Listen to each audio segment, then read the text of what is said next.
It's the one and only, the World Series champion, the former Rays skipper, the one and only Joe Maddon joining us on the program. Joe, thanks so much for your time, man. I know you're a busy guy. I appreciate you joining me today. Jay, you got a busy day, and this happens every day. I'm just finding that out. And then when you get a chance, tell Eddie and Cenas I said hello, please. He I used to will, cover brother. us back in the day. He's a wonderful fellow.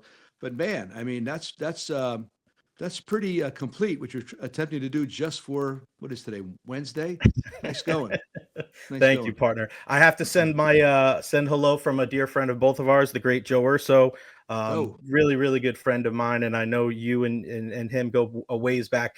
He got named the coach of the year in the Sunshine State Conference yesterday for the 15th time. I go, my goodness, Joey! Like, pretty soon your coach of the year awards are going to be able to vote in this country. It's amazing to be able to see what he's been able to do at UT. thank God there's no term limits, right? I mean, I had him back in the day with the Angels in the minor league system.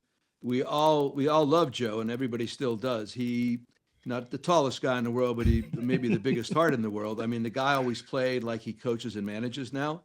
Tom Kochman, I believe, signed him. Koch is Yep. still down in that particular area. Which I just left Tampa. I'm back up here in Pennsylvania right now. I spent the whole winter down there. But Urs and I are good friends, man. I cannot be happier for him and the school there. I think it's a really cool little school and tucked in that corner.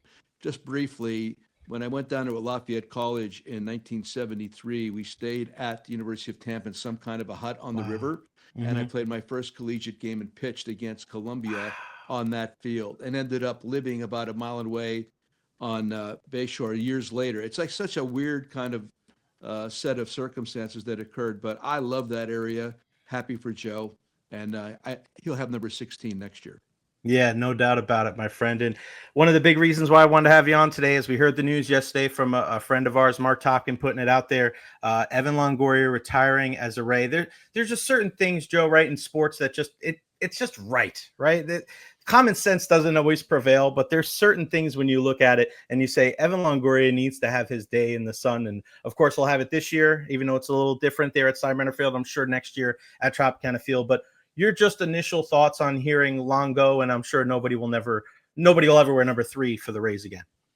I didn't even put that together though. It's going to be at Steinbrenner. I was visualizing him getting this all done at the Trop, so that's fine. But of course, I mean, Longo, he went to San Francisco and then he goes to Arizona, gets back to another World Series, which was great. But he was such a cornerstone person or player within the organization regarding the ascension.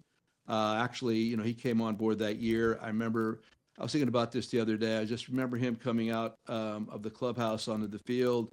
Well, one of the first things he did after he hit was he went down to third baseline and started signing autographs by third base. And a lot of like the veterans go, "What's going on with this dude? He just showed up on the block." Mhm. Very confident, comes from one of the best collegiate programs in the country as far as I'm concerned, Long Beach State. I'm a big Dirtbag fan. I lived right down the street from there for years when I was out with the Angels. But Longo, all the different moments he had, including the best night in the history of baseball. Great third baseman, really, really good base runner. He lost some of his speed, but prior to that, I thought he was an exceptional base runner. Great infielder, threw the ball on the run. I used to call him like Joe Montana. I really, when you're coming up and you're working with infielders, you really like them to set their feet to throw. He was actually, I think, almost better on the run, which is really unusual. You're seeing it more today, but nobody talks about that. His fielding was exemplary and throwing on the run. Nobody else did it as well as he did. Really loose approach at the plate, tension-free swing, can hit a high fastball. I mean, he could hit a high fastball as well as anybody, and that's why I think he played as well as he did for as long as he did, because that became the pitch du jour. And I could go on and on. Great teammate, understood the game, and again, it's where he came from. What's the name of it? He was Downey, California. I think Mhm. it's the area, the town of the first McDonald's in history.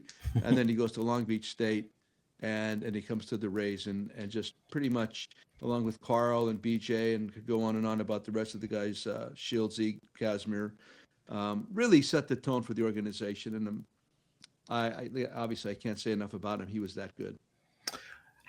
Early on in his career, I mean, one of the things that always stood out to me was his preparation and the way that every single day, no matter what was happening, he was out there early on taking ground balls down on his knees, making sure there was such a methodical approach to his day when it came to because baseball. I always say the heartbeat of America. It doesn't matter if you're 0 for 4, 4 for 4. Just like the plumbers and the people that work that are welders, you got to get up and go to work the next day. That's the beautiful thing about baseball. Early on in his career, was there a moment where you looked at it and you go, that kid's got staying power?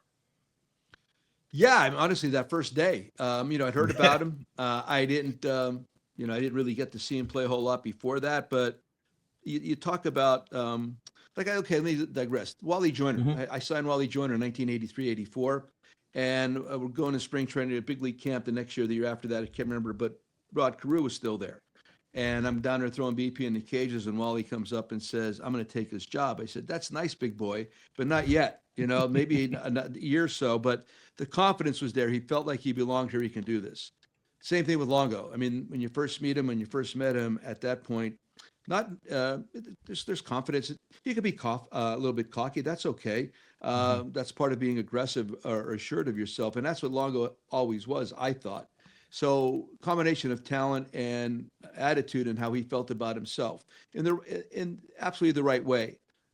Great players have that, and great players that have that can really be successful young. And that's what he was able to do. Wallace Keith Joyner was successful at a very young age. Longo was successful at a very young age. And if I thought about like a KB up with the Cubbies and Baez, all these guys, very confident individuals. Rizzo, they were good young. We were the youngest team in the history of baseball to win the World Series. Had a lot of young guys. Schwarber. There's something different about dudes like that really you have to understand. You have to believe that you belong here and you can do this. And until you believe that you belong there, being the major leagues, you really are going to flounder to the point you really wrap your mind around that. Yeah, game of failure, right? So, I mean, to be able to compartmentalize those feelings and to just kind of like water off a duck's back, man, you got to let that thing go. If not, you're going to be struggling big time. I look at what the Rays are going through this year as far as playing at Steinbrenner Field. What would you do, Joe, in a situation like that, knowing that, hey, our team is constructed a way to play at Tropicana Field, the climate is controlled, now we're going outside.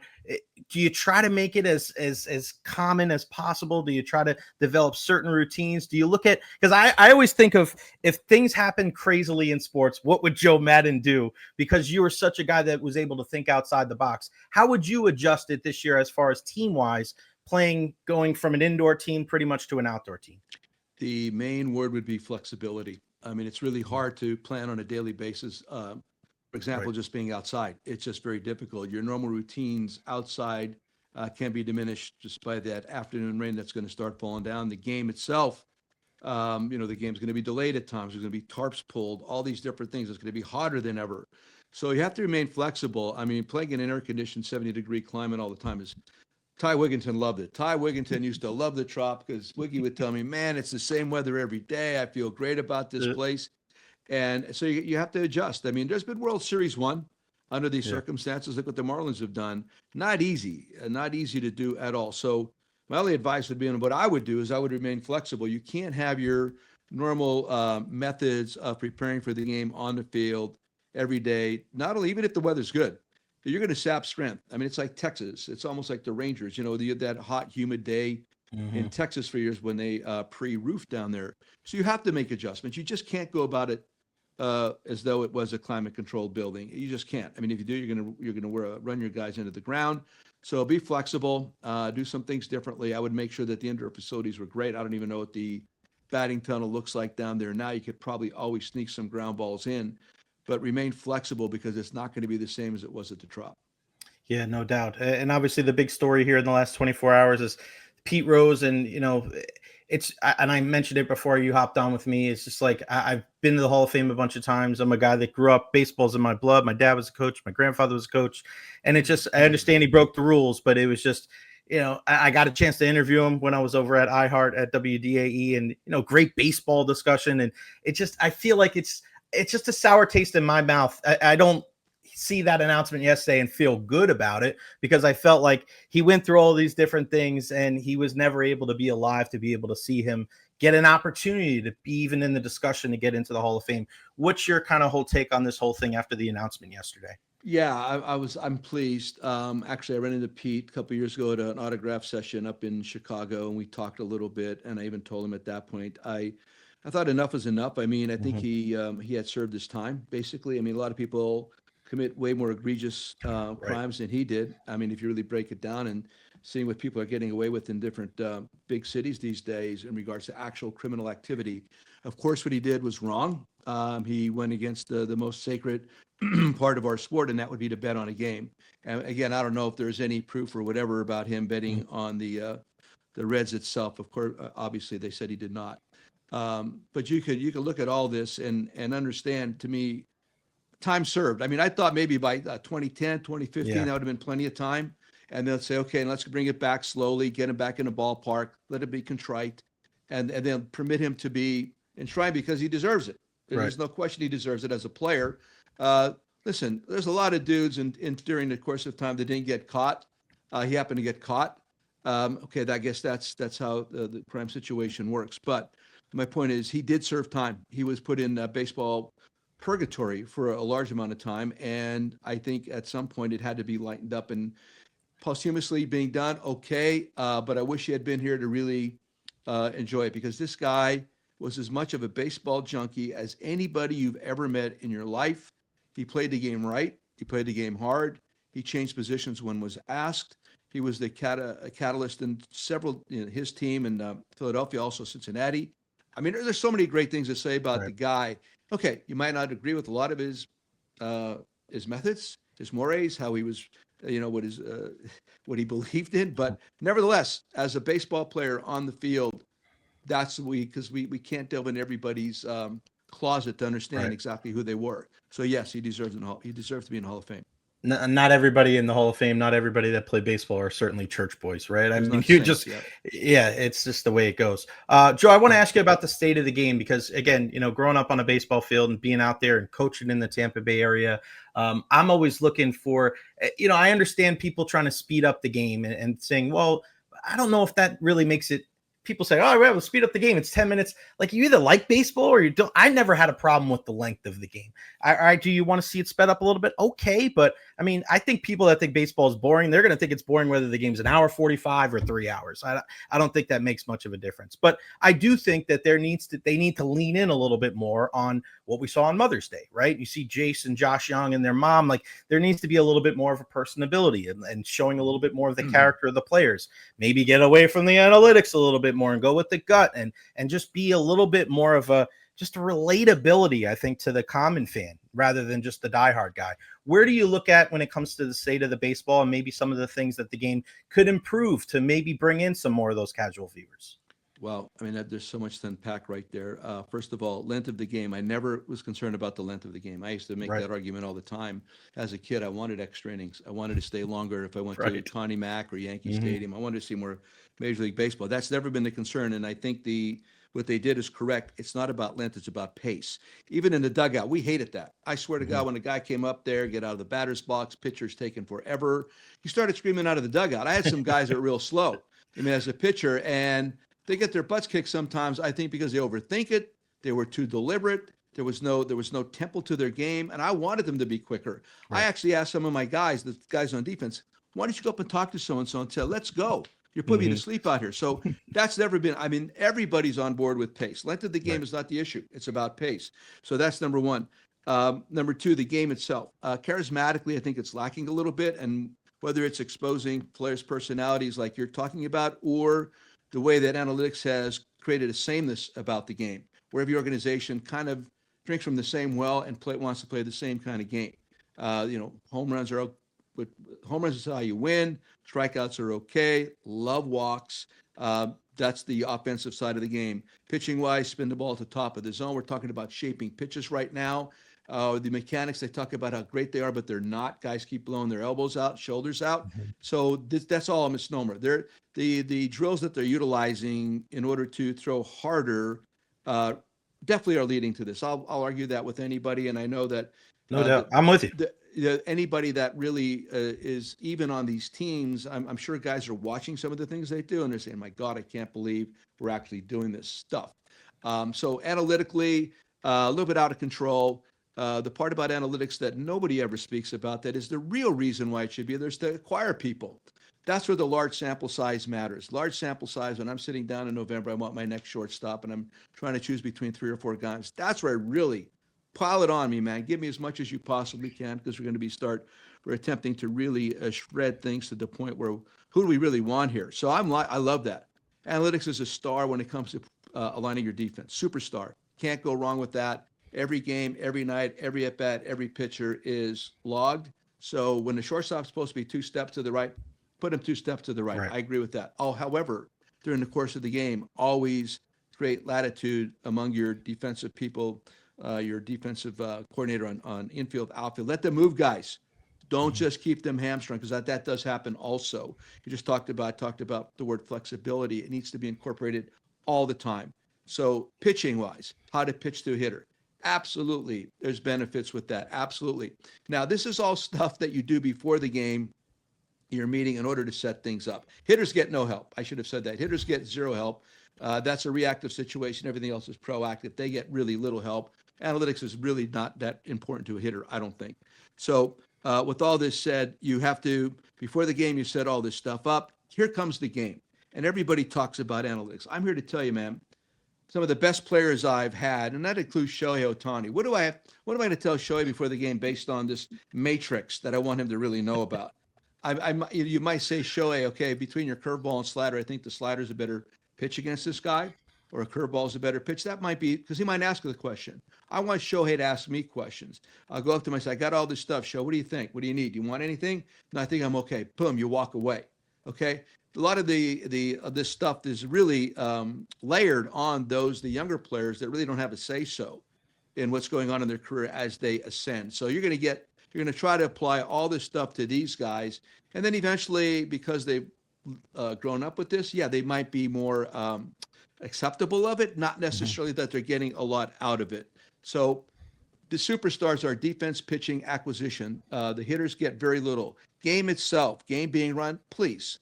It's too fast. You don't, during the game, I've always argued, everybody wanted like laptops or iPads in the dugout. It's too slow. They're too slow. A piece of paper is much faster during the course of a major league game. And that piece of paper should reflect the work that you did before the game, both stuff your eyeballs, what it's told you the last several times you've seen it, and then when your eyeballs, you just don't know, that's when you ask. I go to my analytical guys, Nate Holm up with the Cubbies. Nate would come in my office, we'd go over the matrix, and he would agree or disagree with some of this stuff, just like I would. And then we would try to finalize what we saw, and then I'd go out in the dugout, had a solid game plan, because my eyeballs were being utilized, and it wasn't just numbers.